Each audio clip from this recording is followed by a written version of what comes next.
Nagsimula ang kwento sa isang mataas at madilim na kastilyo ng mga demonyo. Nababalutan ito ng kaba at panganib. Sa loob ng bulwagan, umalangaw ang halakhak ng isang lalaki. Sa gitna ng dilim, sinabi niyang hindi siya makapaniwala na may nilalang na mababa ang uri na naglakas loob pang makarating doon, bitbit ang isang maruming katawan. Gayunman, inamin din niya na hanga siya sa tapang at galing nito. Bigla, isang mabigat na enerhiya ng pamamaslang ang lumaganap sa hangin.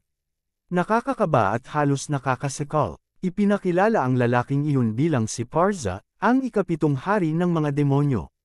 Sa harap niya, buong tapang na nakatayo ang Archduke ng Bakal, si Han Jiu. Ngumiti ito ng malamig at mariing sinabi kay Parza na tumigil sa pagdadaldal, dahil magtatapos na ang panahon nito ngayon. Sumugod siya, sabay bunot ng kanyang espada. Sa isang iglap, pinakawalan niya ang ika-12 anyong ng espadang imperyo, Slayer, isang malakas na atake mula sa itaas. Sinugod niya si Parza at sumigaw, sinabing tanggapin na nito ang huling hampas. Ngunit bago pa man tumama ang espada, biglang lumitaw sa harap ni Han Jiu ang isang status window. Napahinto ang lahat. Ang nakasulat doon, "Connection to the server has been lost." Biglang tumawa si Parza. Nil-8 niya si Jay Wu, na siyang totoong katauhan ni Han Jiu, at sinabing maraming butas ang kanyang sistema. Naiinis at naguguluhan si Jay Wu, nakiusap siyang maghintay ito. Ngunit ramdam niya ang hiya at pagkabigo, hindi niya natapos ang Warburg's Parza raid. Sa totoong mundo, nagsimulang magsalita ang mga tao sa kanyang apartment. May nagtanong kung naglalaro pa ba siya. May isa namang nagsabing baka ito na ang gising niya. Ang isa pa ay nagmungkahi na yugyugan siya ng dahan-dahan. Biglang gumalaw ang braso ni Jay Wu at naipit ang cable ng internet.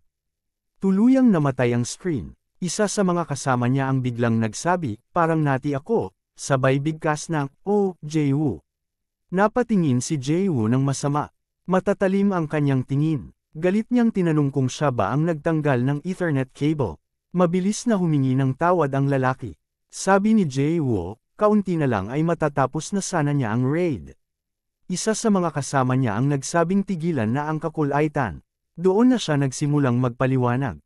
Aniya, baka mukha siyang lulong sa laro ngayon, pero hindi naman ganun dati. Dati, siya ang problem solver ng Hanam, ang utak ng grupo, at tinatawag siyang Money Goblin. Maganda ang takbo ng buhay niya noon. Pero dumating ang panahon na na-realize niyang walang saysay ang lahat ng iyon. Napatingin siya sa kanyang VR capsule. Sabi niya, ang lahat ng pinaghirapan at inaksayang oras niya noon, wala palang silbi. Ang laro na nilalaro ni Jay Wu ay tinatawag na Guardian of Humanity, isang VR epic na ginawa ng super AI na si Aquila. Isa itong single-player RPG na may malawak at bukas na mundo. Ayon kay Jay Wu, nagbago siya dahil sa larong ito. Para sa isang tulad niyang ni minsan ay hindi man lang nagbasa ng picture book, para talaga itong mahika. Nahulog siya sa ganda ng mga kwento, sa disenyo ng mga karakter, at sa mga nilalang na iba-iba ang anyo. Hindi lang siya naaliw, binago siya ng laro. Natuto siyang magpahalaga sa mga bagay na lampas sa pera. Ikinwento rin niya na siya at ang mga kaibigan niya ay nangutang ng malaking halaga para lang makabili ng VR capsule na nagkakahalaga ng 1 bilyong won. Sabi niya, pwede mo siyang tawaging baliw kung gusto mo. Biglang nagsalita ang lalaking nakahiga sa ilalim niya. Tanong nito, paano siya nagawang tretuhin ng ganoon ni Jay Wu, gayong siya ang nag-invest sa kanya para kumita. Tumawa lang si Jay Wu. Naiintindihan daw niya ang inis, pero maraming beses na rin daw siyang nagsalo ng problema para sa kanila. Pinag-usapan niya isa-isa ang mga kalokohan ng mga kasama niya. May isa na nahuling palihim na naggugolf sa likod ng asawa, isa pa na may 2 tagong trabaho, at meron ding isa na matagal ng patay na patay sa mga VTubers. Lahat ng iyon, tinakpan daw niya. Sumingit si Bulkat. Tanong niya, may karapatan ba talagang magsalita si Jay Wu? Gayong nang utang ito ng 1 bilyong won para lang makapaglaro. Napatingin ng matalim si Jay Wu, kaya agad umatras si Bulkat at nagsabing hindi niya iyon sinasadya. Tinanong nilang lahat kung paano niya balak bayaran ang utang. Sabi ni Jay Wu, magsusulat siya ng walkthrough guides para sa ibang manlalaro. Habang nagpapatuloy ang laro, tuloy-tuloy rin ang mga pagsubok ni Jay Wu. Paulit-ulit siyang nagpapakahirap, natututo sa bawat hakbang. Makikita siyang seryosong nagtatype sa keyboard. Nang buksan niya ang passbook ng bangko, pulang-pula ang mga entry. Puro withdrawals. Halos paubos na ang pera niya. Hinimok siya ng mga kaibigan niya na bumalik na lang sa pagtatrabaho kasama sila. Paalala nila, siya raw ang fixer noon ni Han Mom. Pero umiling si Jae-woo. Hindi pa raw niya nakikita ang true ending. Wala pa ni isa ang nakarating doon. At ang makarating sa dulo ng larong ito, iyon daw ang pinakamaliit na paraan para masakliyan ang mundong sobrang dami ng naibigay sa kanya. Pagkatapos ay tahimik niyang idineklara na tapos na ang araw. Pinauwi na niya ang mga kasama. Umiangal pa ang iba, sinasabing may interes pa siyang kailangang bayaran. Pero kahit ganoon, sinabi rin nilang naniniwala pa rin sila sa kanya. Pagkasara ng pinto sa likod ng kanyang mga kaibigan, bumalik agad si Jae-woo sa kanyang VR capsule. Diretso siya rito at agad pinaandar muli ang laro. Pagpasok niya, nag-spawn siya sa loob ng Baird Cathedral.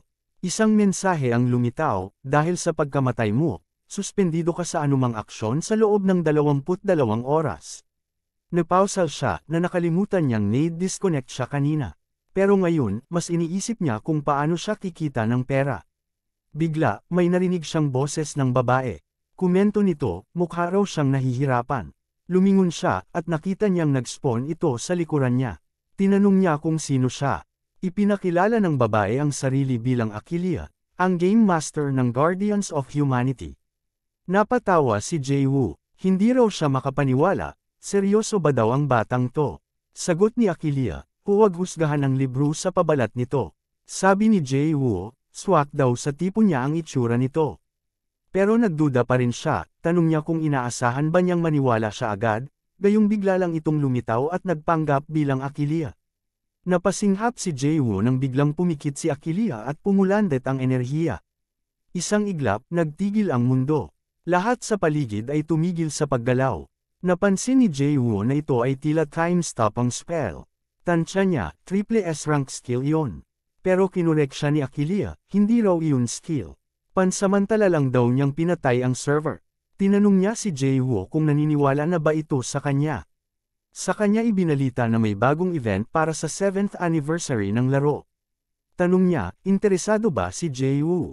Eksaktong alas 12 ng tanghali, isang bagong mundo ang magbubukas. Hinamon niya si Jae-woo na siya ang unang makalampas dito gamit ang bagong karakter.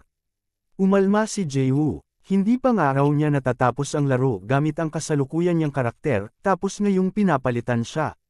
Tinanong niya si Aquila kung nasisiraan na ba ito ng bait. Ngunit ngumiti si Aquila at sinabi na ang premyo ay 25 bilyong dolyar. Bigla siyang nanukso. Tanong niya, natatakot ba si Jae-woo? Tumama ito sa ego ni Jae-woo.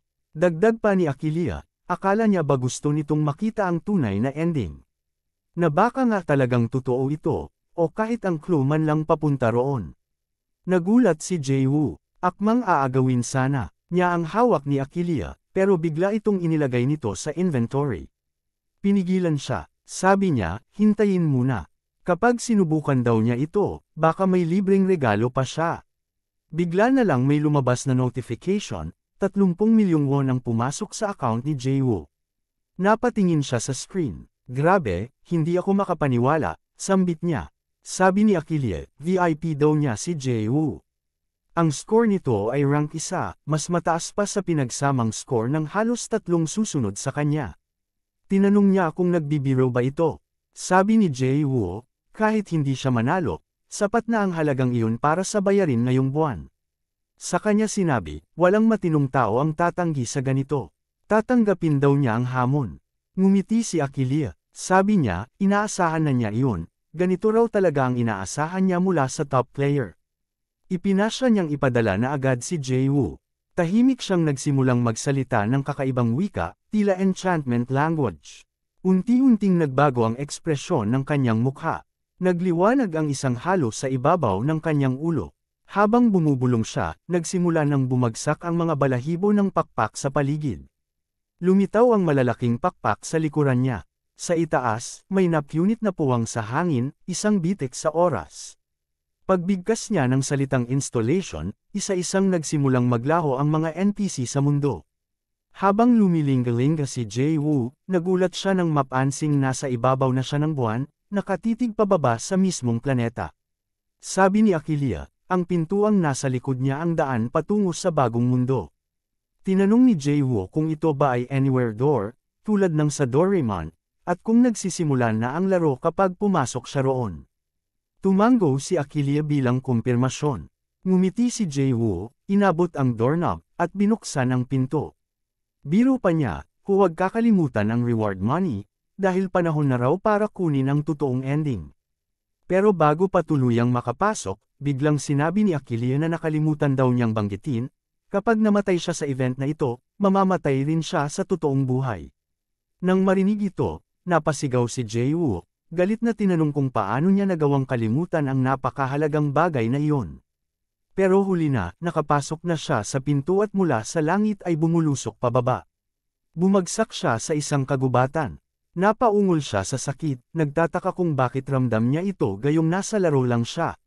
Napaisip siya kung totoo nga bang sinasabi ng babae kanina. Umuusok sa inis, napamura si Jae-woo. Pero pagkatapos ay napagtanto niyang itutuloy na niya ito, para lang mapatunayan na mali si Aquila. Panahon na, ang dating Archduke of Steel, opisyal nang nasa loob ng laro. Lumundag ang kwento sa susunod na yugto. Makikitang pagod si Jae-woo habang hirap siyang maglakad. Reklamo niya, uhaw na siya at hinding-hindi raw niya mapapatawad si Aquila sa ginawa nito sa kanya. Binuksan niya ang kanyang status window at tumambad sa kanya ang malupit na katotohanan, ubos na ang kanyang hydration bar at ang health niya ay nasa 3 puntos na lang. Hindi siya makapaniwala. Ang bagong karakter niya ay may maximum health na 20 lang at 3 mana pa. Naisip niya, sobrang hina ng karakter na ito. Pag-isip niya, kalahating araw pa lang siyang naglalakad pero parang mamamatay na siya sa uhaw. Paano raw niya makakamit ang true ending kung ganito kaina ang karakter niya? Bigla siyang may narinig, patak ng tubig. Agad siyang tumigil at tinunton ang pinagmumulan ng tunog. Nakakita siya ng ilog at halos mapaiyak sa tuwa. Biro niya, parang si Bear Grylls ang nagligtas sa kanya. Kung hindi raw siya nakakita ng tubig, baka napilitan na siyang inumin ang sarili niyang ihi. Masaya niyang sinabi na thankful siya sa sobrang realism ng game. Nang uminom siya mula sa ilog, dahan-dahang tumaas ang kanyang health bar. Sa sobrang saya, hindi niya napansin na gumigiling na ang balakang niya. Pero sa hindi kalayuan, sa gitna ng ilog, napansin niya ang isang babaeng naliligo. Nakuha agad nito ang atensyon niya. Nakita niya ang hubad na likod ng babae, kaya napadungaw siya at halos tumulo ang laway. Ngunit sa sobrang kilig at excitement, nawalan siya ng isang health point. Bulong niya sa sarili, baka ito na nga ang iniisip niyang karakter. Habang unti-unting lumilingon ang babae, nanlalaki ang mga mata ni Jae-woo sa pananabik. Pakiramdam niya, mabibiyayaan na siya ng makalangit na tanawin. Pero bago pa niya makita ang mukha ng babae, may prompt na biglang lumitaw sa screen, kailangang bayaran ang DLC. Napasigaw siya sa inis. Reklamo niya, bakit kailangan pa niyang magbayad gayong VIP naman siya? Akala raw niya, complete edition na ito. Biglang nagsimulang magsalita ang isang grupo ng mga babae kay Jae-woo. Sabi nila, kailangan daw niyang magbayad kung gusto niyang makita ang susunod na mangyayari.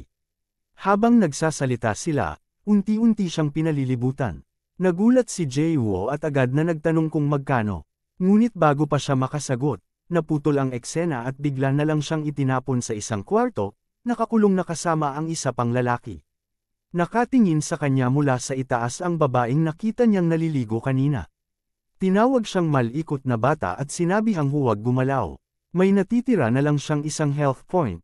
Dagdag pa ng babae, kung tatahimik lang siya, baka hayaan na lang niyang may suot pa siyang pantalon.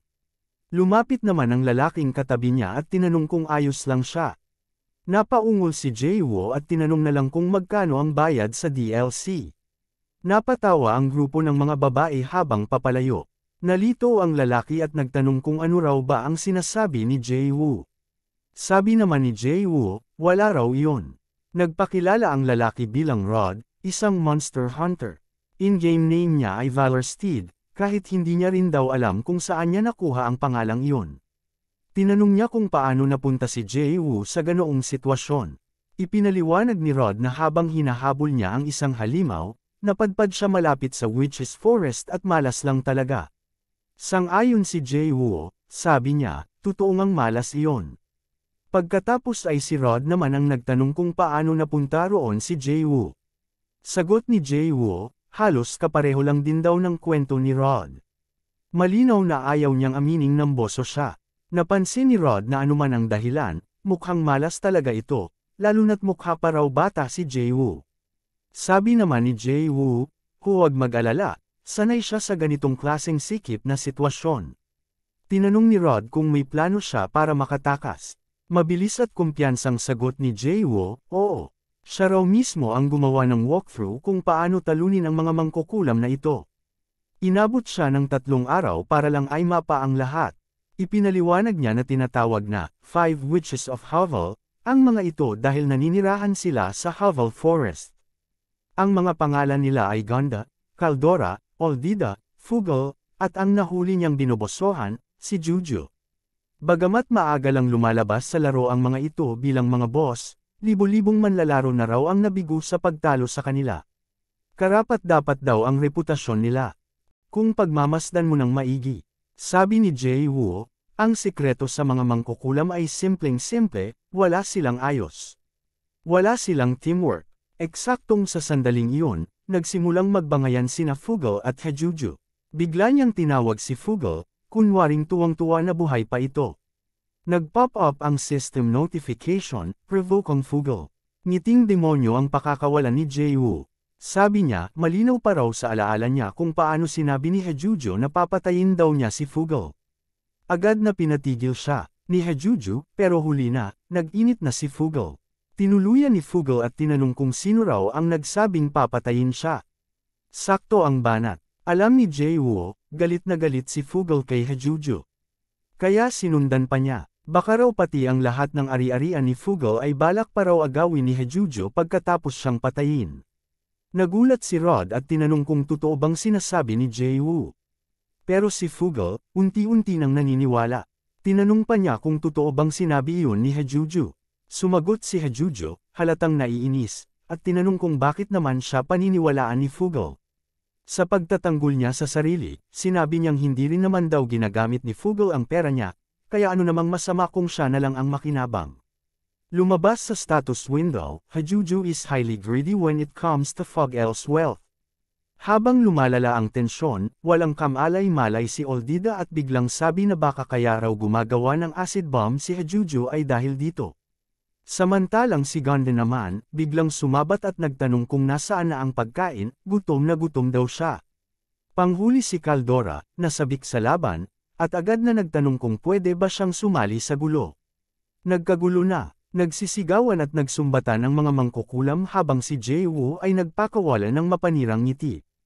Agad na nagsisi si Rod kung bakit siya nakasama sa isang selda sa taong ito. Pero ayon kay Jae-woo, lahat ay ayon sa plano. Ipinaliwanag niya na kahit may collective title silang, 5 Witches of Hovel, ang totoo, wala silang pakialam sa isa't isa. Akala ng karamihan, grupo silang lumalaban, kaya mataas ang mortality rate ng mga manlalaro. Pero, sabi niya, kung marunong kang manggulo, madali lang silang pag-away-awayin. Habang nagsasabunutan na ang mga mangkukulam, sinabi ni Jae-woo kay Rod na ito na ang tamang oras para tumakas. Sumang-ayon si Rod at sinabing kakaiba talaga si Jae-woo. Pero sagot nito, hindi pa. May isa pa raw siyang ideya. Hinayla ni Jae-woo ang alpombra sa ilalim nila.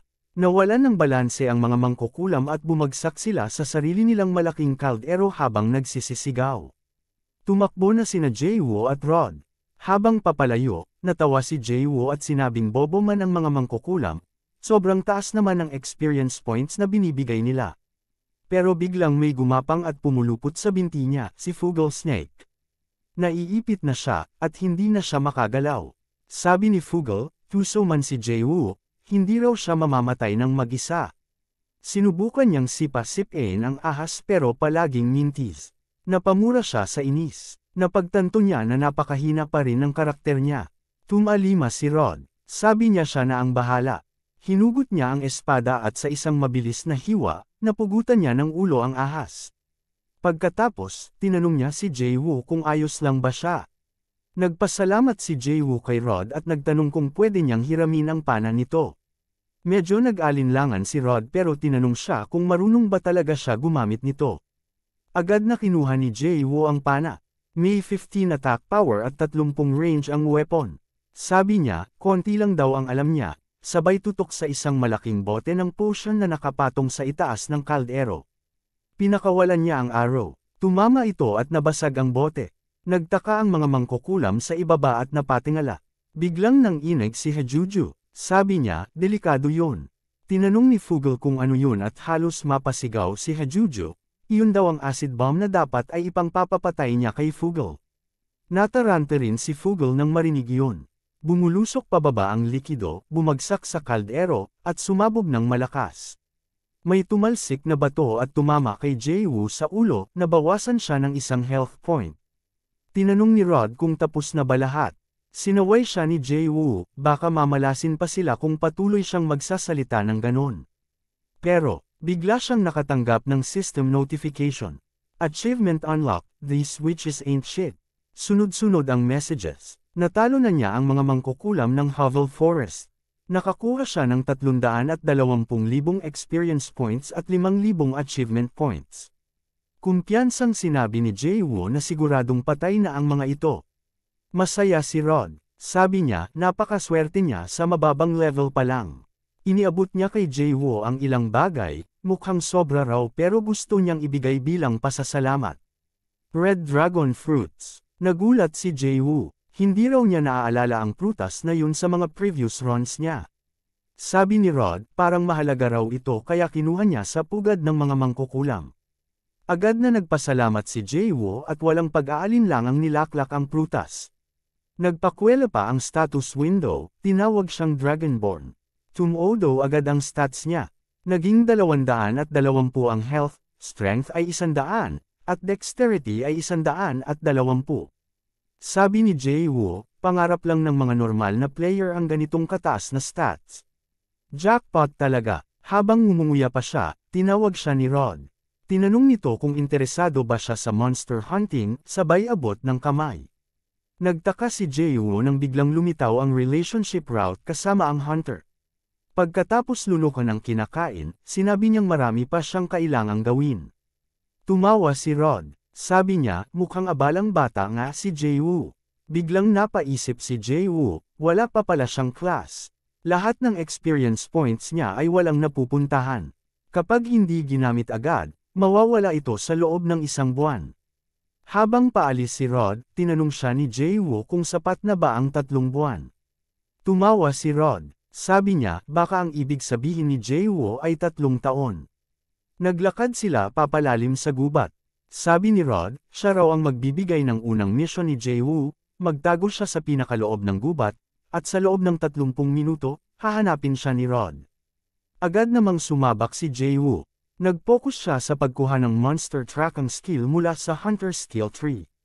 Mabilis ang naging progreso niya. Kabisa na niya ang buong gubat mula sa mga punong paikat-ikot, nakalalasong kabute, hanggang sa mababanggas na hayop na mas malala pa sa mga mangkukulam. Wala nang nakakalito sa kanya ngayon.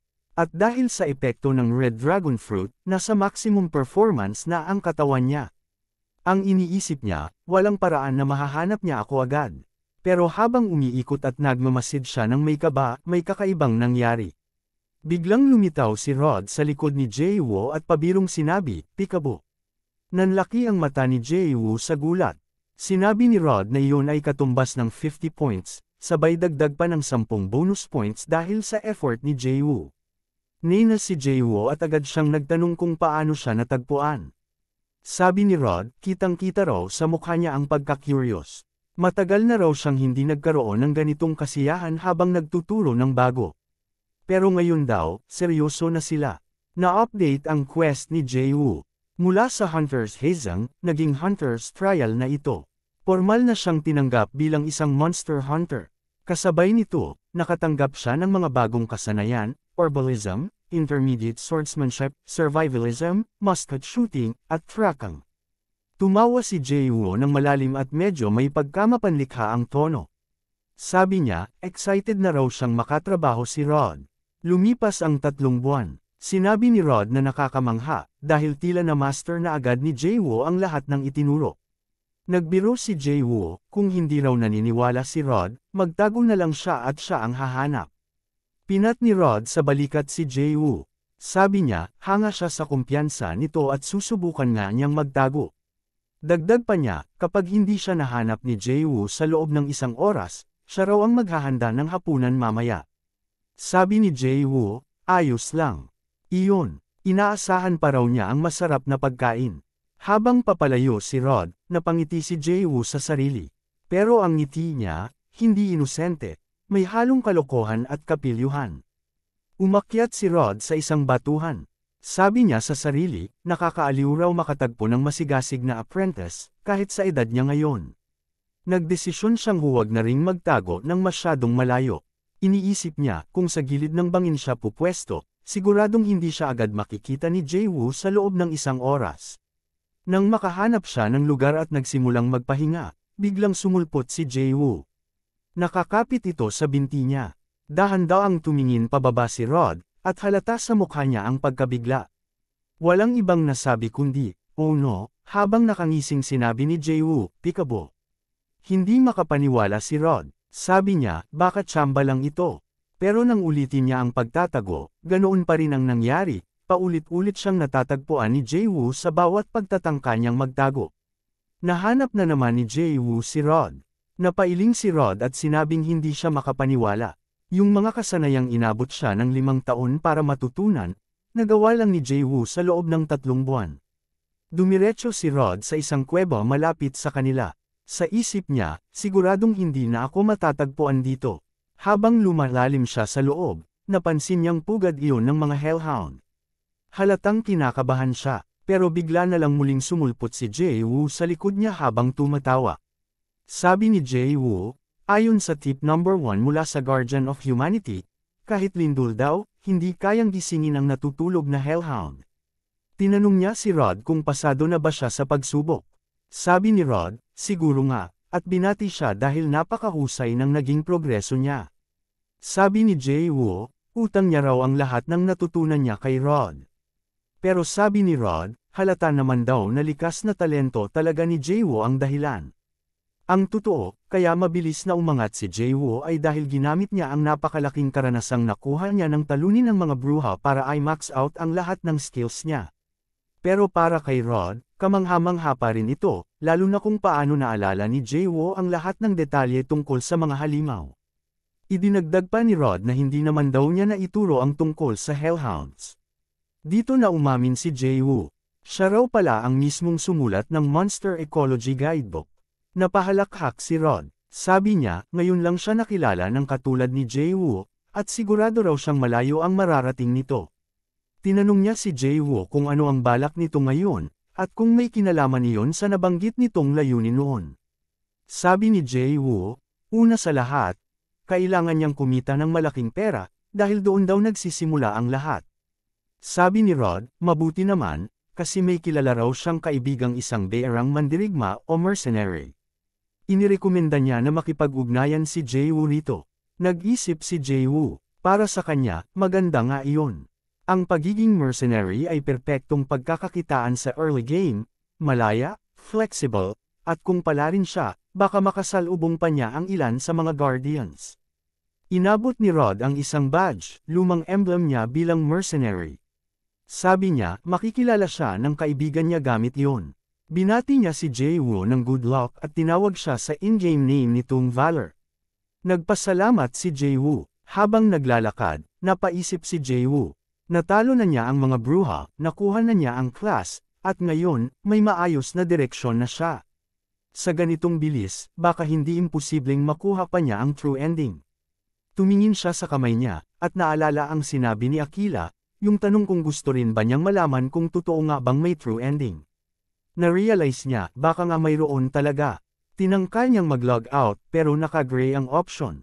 Hindi niya alam kung kailan siya mamamatay sa loob ng larong ito. Pero para sa kanya, ang hindi tiyak na bagay na iyon ang nagpapasarap sa karanasan.